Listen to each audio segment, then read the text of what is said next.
De retour sur le plateau de votre émission Les Grandes Gueules ñëpp aussi beaucoup. Après évidemment une petite page de publicité on revient continuer waxtaan bi mën nañu dugg sëñ Saliou ci ñaareelu tombe thématique bi muy soulever ngeen ko yëg cof ngeen ko ku ci nekk sànq mën nañ ko yaatal ci différent bi ñu gis ci direction générale des élections DG ak Ousmane Sonko gis itam coppite gi nga xamante ni amal nañu ko ci Sénat te yéen ñëpp wax ne c'est dans l'illégalité gis également ne processus électoral ñenn jàpp ne c'est déjà biaisé mais loolu yëpp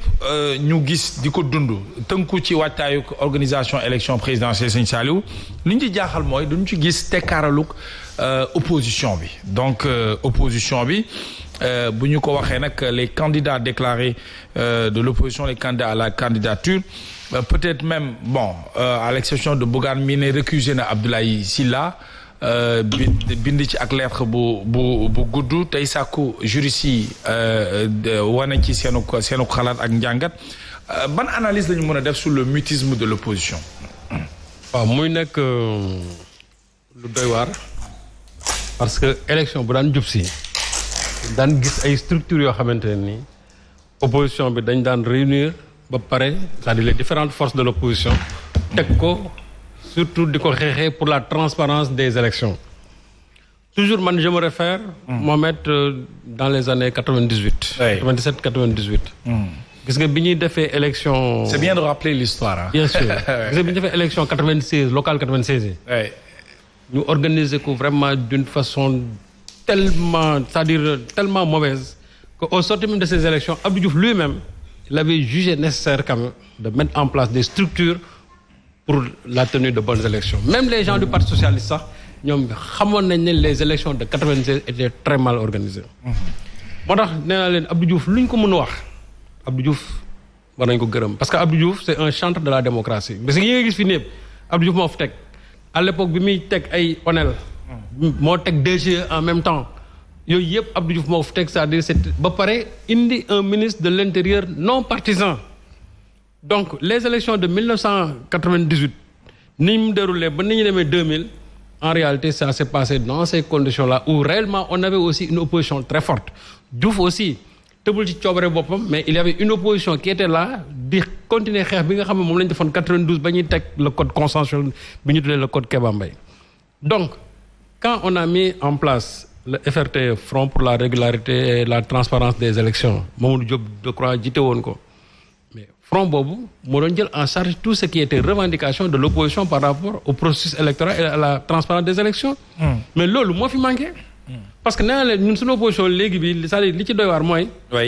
ku ci nekk yaa ngi xool sa morom c'est-à-dire que finalement on a l'impression que comme ni ma ko doon waxee on a des oppositions dans l'opposition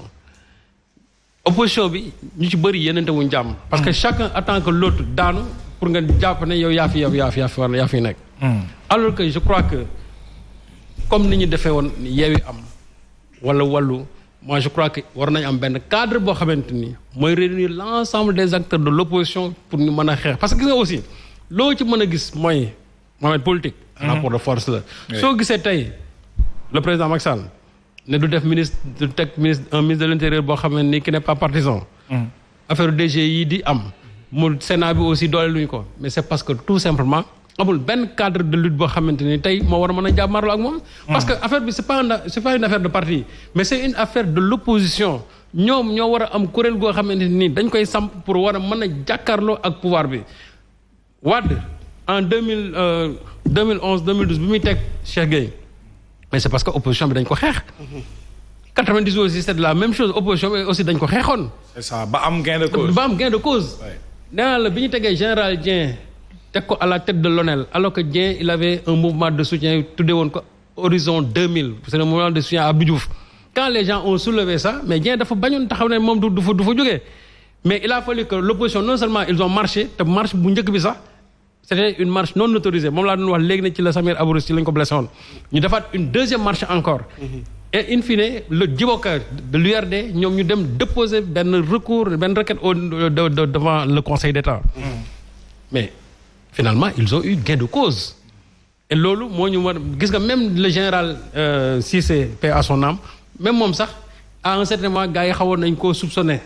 ci ni mu doon doxalee mais c'était de bonne guerre loolu c'est le travail c'est-à-dire c'est une tactique de l'opposition mais tey jii soo gisee pourquoi le président Macky Sall nekk sur une c'est-à-dire di dérouler comme ni mu ko neexee la voie est libre parce que simplement amul benn kuréel boo xamante ni moo fi nekk pour war a mën a ko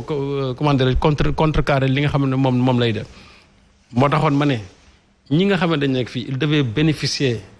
vraiment de l'apport des idées et des réflexions de ku mel ni Mamadou Diop Decroix. Khoudia Diaw mi ngi lay nuyu nee na il y a une opposition ak l'autre position. Effectivement c'est vrai. opposition bi nag bu ñu demee moom ñoom bés parce que man quand je vois des gens de l'opposition di tiirante seen biir c'est-à-dire finalement je me dis que ñoom xamuñu lan moo leen ñëpp fetalee ci kujje gi parce que bu fekkente ne ñoom dañu nekk dans l'opposition ils peuvent avoir des divergences d'idées ils peuvent avoir des divergences d'approche ou bien d'idéologie mais je crois que le but commun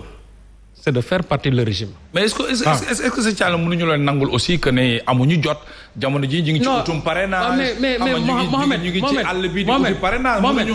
tout le temps mënuñu dugg ci xeexum parrainage. une élection Mohamed engagé beneen xeex. parrainage bi mu commencé yàggul. comme parrainage bi mu commencé yàggul. FRT bañ koy teg boobu c'était ay 97 98 lañ ko teg donc pratiquement à 3 ans de l'élection présidentielle de 2000. donc bu fekkente ne ñii aussi xam nañ ne ñi ngi jëm ci ay élections gis nga ba ñuy def élections locales yi war nañ fekk sax déjà ñu am structure boobu teg ko nga xam ne non seulement mooy piloter locales yi piloter législatives yi ba pare war a mën a dem ci présidentielle bi waaye Yewwi nañu defoon daan ne dañuy def benn kuréel en même temps je crois que parallèlement on devait appeler toutes les forces de l'opposition pour ñu teg kuréel gu mel noonu. mais loolu pas fait bu fekkee nag dañuy dem ba nga xam ne dañ on est à quelques encablures de la présidentielle amul benn kuréel boo xam mënatuñ ko fay teg c'est-à-dire fi nekk nii jeex na. léegi nag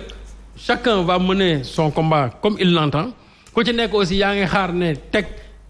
bu Ousmane Sonko daanoo wala Massamba daanoo aussi peut-être que man je vais bénéficier en tout cas de ces électeurs les gens sont en train de se tromper. Ils sont en train de se tromper. gis nga fi ñu toll nii moi je crois que waxoon naa leen ko naa leen l'adversaire commun. c'est-à-dire c'est le candidat de Benno Bokk Yaakaar man noonu laa ko jàppee. su fekkente ne nag dafa am ñoo xam dañu nekk ci biir opposition bi en même temps ils ont des accointances aussi avec le régime parce que loolu aussi am na fi ñu bëri tey. ils se réclament ah oui mais xanaa sañu ñu loolu sëñ Saliou. je te jure que y a des gens qui se réclament aujourd'hui de l'opposition mais ils ont des accointances avec le régime en place te xam nga li ma la wax nii nañu bàyyi ba parrainage jeex gis nga mbir mi dina leer ci lu bëree bëri fii y a des choses qui sont passées ici hein. Les locales les législatives sont là beaucoup de choses se sont passées ici te à l'époque ba ci nit ñi àddu dañu wax ne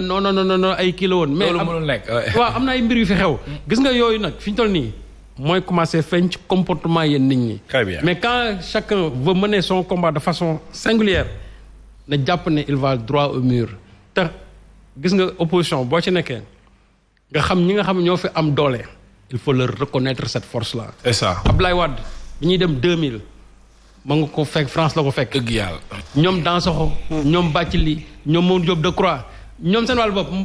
gis nga bu ñu meloon ni ñeneen ñi. mënoon a toog xeex. xamuñu ñu woon def mën nañu ne Abdoulaye yàlla na yàgg foofu. mais ñoom jàppoon nañ ne. quand même amuñu woon doole boo xam ne ni dinañ déboulonner Abdou Diouf. donc forcément il fallait faire appel à Wade Wade bi ñu koy woo sax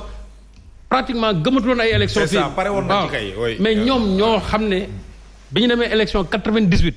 ñu gis ne sur la balance. que ne affaire bi équilibré na